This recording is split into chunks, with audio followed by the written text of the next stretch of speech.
Hey guys, today we're going to talk about drawing papers and what's best for graphite. Now, I will say that every artist has their own preference. So what one artist may love for graphite, another artist may not like at all. So it's really up to you to decide what it is you want to use. Now I'm just going to give you some examples. When you're starting out, you could really just start in a sketchbook, and it doesn't have to be a fancy one. I got this sketchbook at Walmart for less than $3. And it's just a simple sketchbook. The paper's lightweight, but it has a little bit of a tooth to it, which you'll find can be really important when working with graphite. So that's just something, that's when I was testing out a pencil, which I'll show later, but I was just trying it out in here. So for just daily sketching, for working to improve your art, or maybe you're just starting out, get yourself an inexpensive sketchbook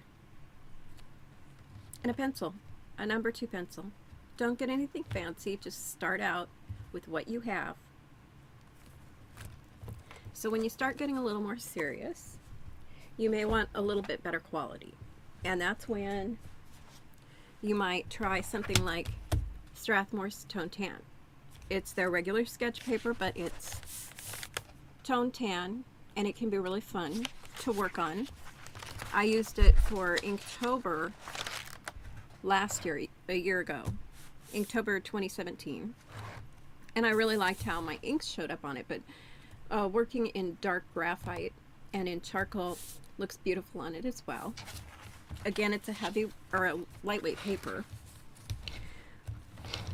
But if you want to get even more serious and you're looking to maybe sell drawings, friends are asking for drawings, or maybe you want to make drawings for people as gifts, that's when you need to start up in your game with your supplies. You still don't have to go crazy on prices, but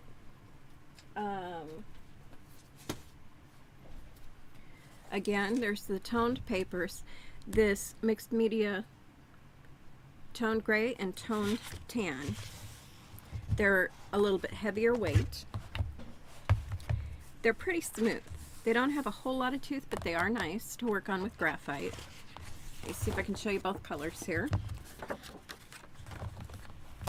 I got them originally for colored pencil, but I'm not a big fan with colored pencil on these because I can't get the layers I want.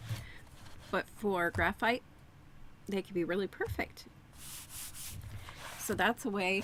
These are a little bit heavier, a little bit thicker. And these are both vellum surface. And you'll probably discover that I like vellum. That is my paper of choice when I'm working in graphite. It holds a lot of layers. You have smooth and you have vellum, or plat and vellum. Your smooth or your plat's going to be really slippery, really not a lot of tooth, but your vellum is going to have a little more tooth to it, and I don't have any more. I need to go get some more. But Strathmore 400 Bristol Vellum, particularly the 400, it had sort of a soft velvety feel to it, which is different than their Bristol Vellum 300 series or their Bristol Vellum 500 series. So the 400 was just really unique, and I like that one. You could also use Blick brand, which is a bit more inexpensive, and it comes in a smooth and in a vellum. Again, it's a thicker weight. This is 100 pound, but this has a bit more tooth than I anticipated. It's still good, and if it has too much tooth, if you start working on a paper and you don't like the texture, try flipping it over. The backside is usually smoother. So that's a possibility for when you want to make a little bit more impressive work, artwork that you want to have around for a while or put in a frame. Then another good one, Cant Send drawing paper. Now this is not true white, it's kind of a off-white, but it is beautiful. This is 70 pound, so it's a little bit thinner, but oh my goodness, graphite goes down on it so smooth. You can blend beautifully on this, and it's fairly inexpensive. It is acid free, so it'll last quite a while. Along with that, you could always choose the heavyweight drawing paper by Strathmore, and this is definitely off-white. This is cream colored basically, but it has a nice tooth to it. Let's see, this is 100 pounds, so it's a little thicker than the Cant Send. And again, if you don't like the tooth, I'll show you. That was a portrait I was working on. I ended up restarting because I didn't like how it was going, but I really did like this paper. I just didn't like the off-white.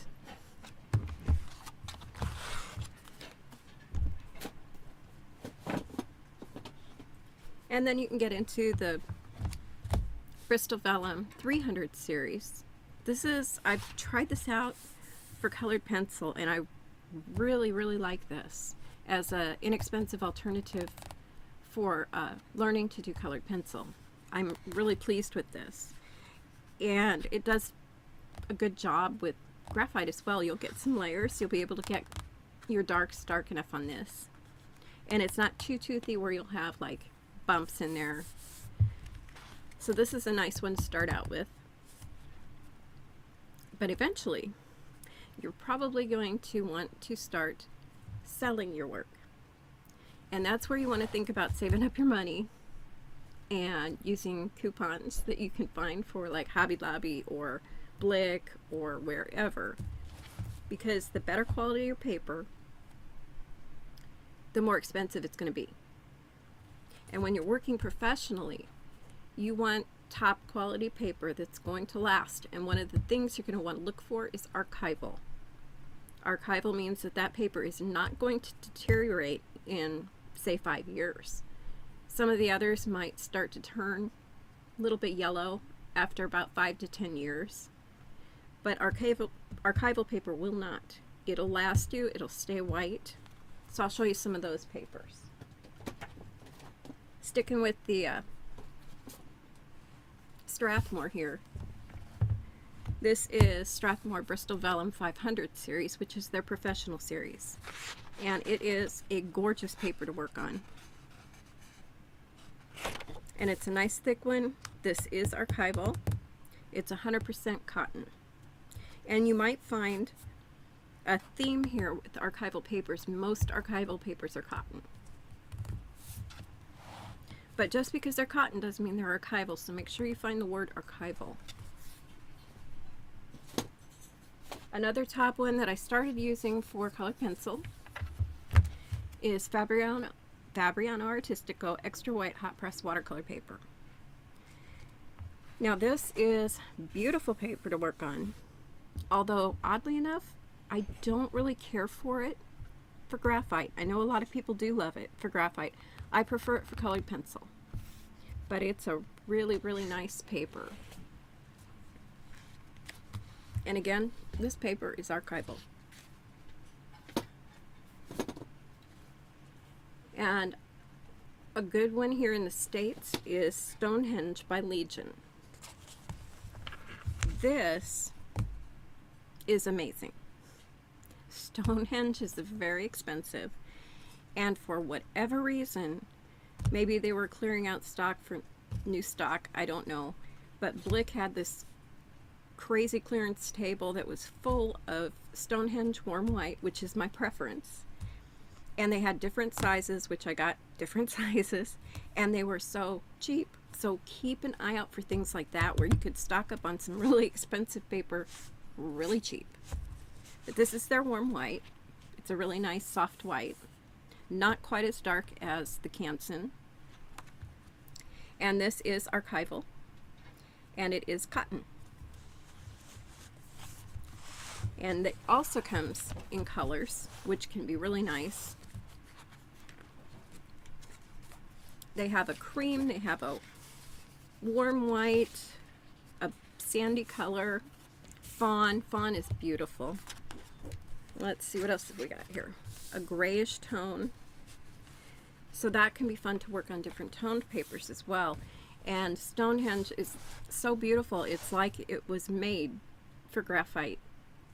It's just wonderful, wonderful paper to work on. I think this is probably my favorite now for graphite.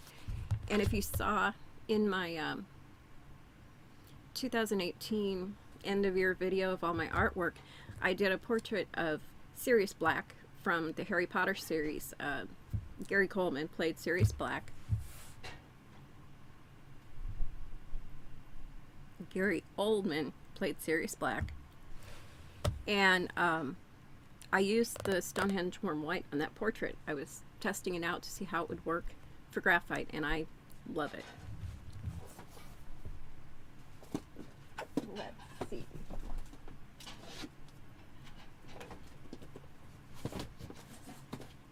And that brings me to other watercolor papers.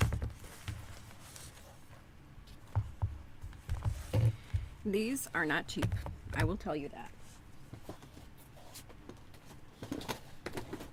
I think, yeah, that's all my stock here. Okay. I got different kinds of watercolor paper to try out for my colored pencils, but if it works well with colored pencils, odds are it's going to work well with your graphite as well. And these are all archival. These are all cotton, 100% cotton papers. So I've got the Cant Send, L'Aquarelle, Heritage Hot Press. Hot press is important. Cold press is very bumpy, a lot of texture to it. You won't be able to get details. It'll frustrate you. Hot press is a nice, smooth tooth. So here's the Cant Send, and it's very soft feeling. And all of these, your watercolor papers will generally be around 140 pound or 300 GSM. And that's a really good weight to work on. It can take some erasing. It handles beautifully. And here's the arches. I had been waiting a long time to try arches, and I am not disappointed.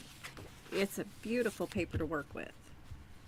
It does have a bit more texture than the Cant Send. The Cant Send's a bit more smooth, and it's a little bit more textured than Fabriano as well. And then of course Stonehenge, which has quickly become one of my favorites. Now these are all watercolor blocks. So what you do, where's my palette knife?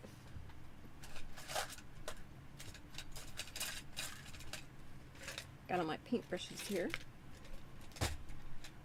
You just grab a palette knife and you find where the opening is on your pad, because sometimes it's up here at the top. Get that in camera. Sometimes it's along here, but like on this one it's along the side. And then you just slide your palette knife in and just gently slide it around the seam to release the paper from the glue that's holding it down. And then you can tape it to your drawing board and work on it. So when you start getting to where you want to sell pieces or do commissions, you definitely want to bump up your game. You definitely want to have supplies that are going to last, because you don't want an unhappy client coming to you in a year saying, what happened? I had this hanging up in my house, I paid a lot of money for it, and now it's turning yellow. We don't want that to happen. So definitely move into your Bristols or your heavier weight drawing papers that are acid free. You want acid free. And if you can, as you get better and as you're doing more professional work, definitely move into the hot press watercolor papers or the Strathmore 500 professional papers, because it will make a world of difference. And as far as vellum or smooth, in my experience, I found that Bristol Smooth will blend for portraits beautifully. You can get the skin tones to just blend so beautiful. But you just can't seem to layer the darks dark enough.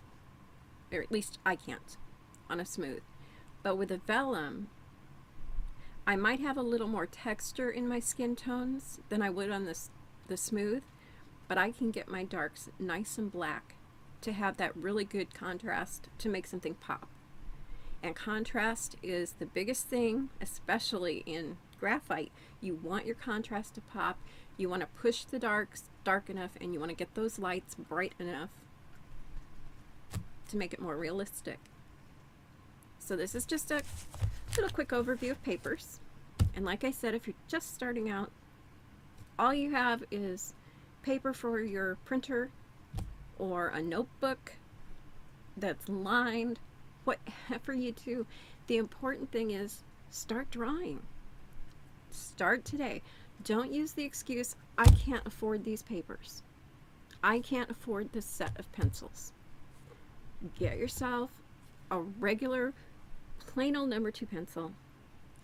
Get yourself a piece of paper, a piece of scrap paper. Use a sticky note. But draw. Start drawing. Start building your skills. The more you draw, the better you'll get. And then you can move into and save up money and get yourself a sketchbook. And like I said, this sketchbook here from Walmart, it's decent paper. I actually like this for sketching paper. It was less than $3. And there are, I think it said 100 pages.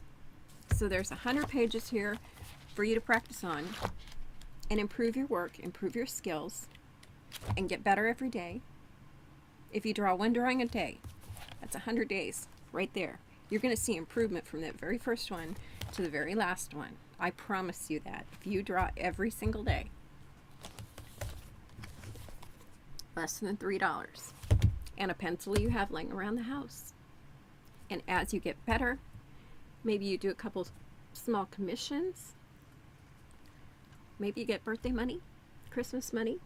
Then you can start looking toward getting better paper, maybe better graphite pencils, whatever you want.